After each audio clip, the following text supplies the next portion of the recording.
Исәнмесез, эфирда яңалыклар чыгарылышы, студияда Лилия Гатина, алга таба кайбер темалар турында. Акча да юк, юламалар да юк, хәзер инде өмет тә юк. Мировой тур плюс туристлык агентлыгының шау-шулы җинаять эше буенча чираттагы утырышы узды. Чолда коронавирусның яңа түрі көтелә. Кракен авыруның симптомнары нинди һәм COVID-19дан ничек сакланырга?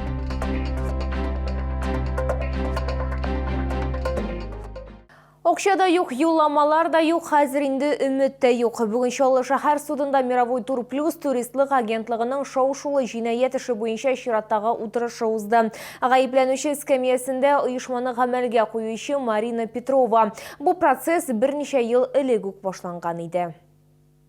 Суд утырышы 13 сәгать 30 минутка билгеләнгән иде. Гаепләнүче Марина Петрова соңга калу сәбәпле аны 15 минутка күчерделәр. Бу аның коридорда күренүен көткән зыян күрүчеләр ягыннан ризасызлык тудырды. Аларның сүзләренчә, күпләр акчаларын кире кайтаруга өметләрен югалткан инде. Оплата была произведена полностью, 100% в 2019 году. С этого момента, к сожалению, никаких продвижений, сдвигов нет у нас по делу. Даже не выдвинут еще приговор.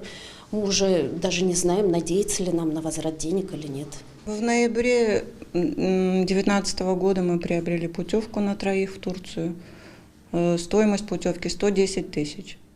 В итоге сколько мы не вернули. Они не перечислили деньги вообще никуда туроператорам. Все деньги они забрали себе, получается.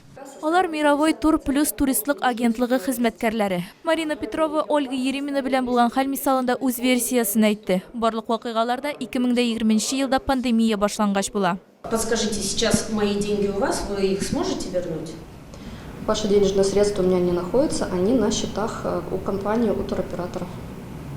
Так вы за меня заплатили или не заплатили? Я немножко не понимаю. 16 апреля мы за вас должны были внести денежные средства. Мы не смогли их внести по причине того, что ваш тур был аннулирован туроператором по независящим от нас обстоятельствам. Так а где теперь мои деньги? Денежные средства остались на счетах у туроператоров. Надо эти денежные средства возвращать. Этим никто не занимался. Зыян күрүчеләрнең саны 120-дән артык кеше. Матди зыян миллионнарча сум. Айзилә Шаймөхәммәтова, Эльмира Гайнетдинова, Ленар Султанов, яңалыклар.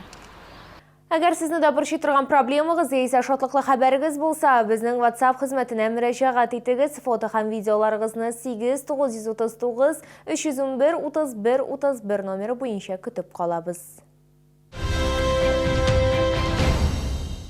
Бизнес проблемалары журналистлар белән аралашу шәһәрнең уңай йөзе. Бу һәм башка темалар хакында Сәүдә сәнәгать палатасында массакүләм мәгълүмат чаралары вәкилләренең бәйрәм очрашуында фикер алышында. Эшмәкәрләр һәм журналистларның үзара тыгыз бәйләнеш юлларын табу бу чараның төп максаты иде. Чаллы журналистлары бизнес проблемаларын яктыртырга әзер, әмма эшмәкәрләр һәр вакыт телемтәгә керми. Бу массакүләм мәгълүмат чаралары белән хезмәттәшлектә иң төп проблемаларның берсе дип билгеләп үтелде очрашуда. Әйтергә кирәк, узган ел күп кенә предприятиеләр импортны алмаштыруга юл алды һәм бу юнәлештә укыту дәвам итә дип ассызыклады Сәүдә сәнәгать палатасы директоры. Оказалось так, что очень многие цепочки поставок были разорваны. И не бывает так, чтобы предприятие быстро взяло, да, освоило импортозамещающую продукцию. Время должно пройти. И, к сожалению, по качеству, по организации производства, по управленческим компетенциям нам не хватает. Будем учиться. Тагын бер кискен проблема квалификацияле кадрлар Чаллыга күбрәк белгечләр җәлеп итү өчен массакүләм мәгълүмат чараларында шәһәрнең уңай образын формалаштырырга кирәк дип саный шәһәр советы депутаты Руслан Нигъмәтуллин. У нас всегда говорят о том, что у нас нету безработицы, да? Но у нас и нету резерва для наших бизнесов, для нашего роста. Вот поэтому он нам нужен. И обязательно, так как вы будете освещать, будет зависеть, сколько человек к нам переедет и как мы будем дальше, предприниматели, развиваться именно здесь, на Набережных Челнах. Россиядә якынча 170 Сәүдә сәнәгать палатасы бар. Чаллы Сәүдә сәнәгать палатасы әгъзалары саны буенча беренче бишлеккә керә. Анда якынча 350 эшкуар һәм юридик зат исәпләнә. Лилия Гатина, Елена Камалова, Кирилл Хабзей, яңалыклар.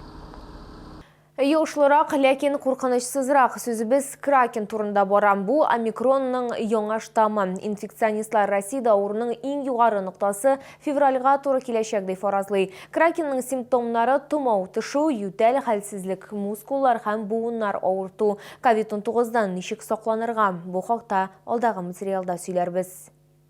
Евгений Сыченков вакцинацияны калдырмый. Аның сүзләренчә, ул инде 3нче тапкыр COVID-19-га каршы прививка ясата. Бүген исә ул яңа коронавирус инфекциясыннан назаль юл белән борынга дару салдырып сакланырга булды.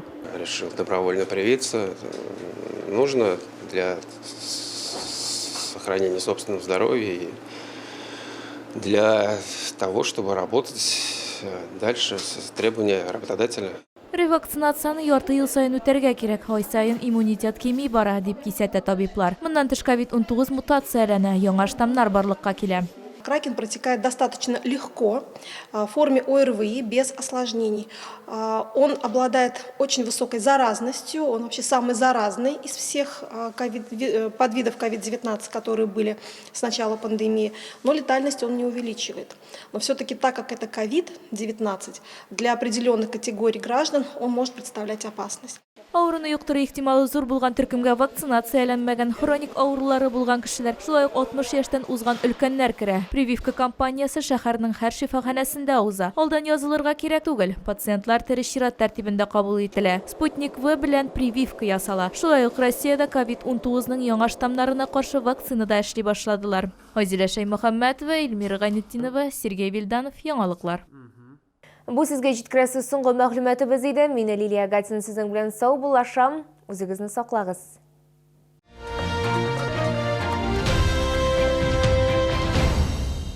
Требуются водители категории С. Зарплата от 60 тысяч рублей. 6-дневный рабочий график. Бесплатный завтрак и лаунч-бокс в дорогу. Иногородним сотрудникам предоставляется жилье. Телефон 8 919 626 30 70.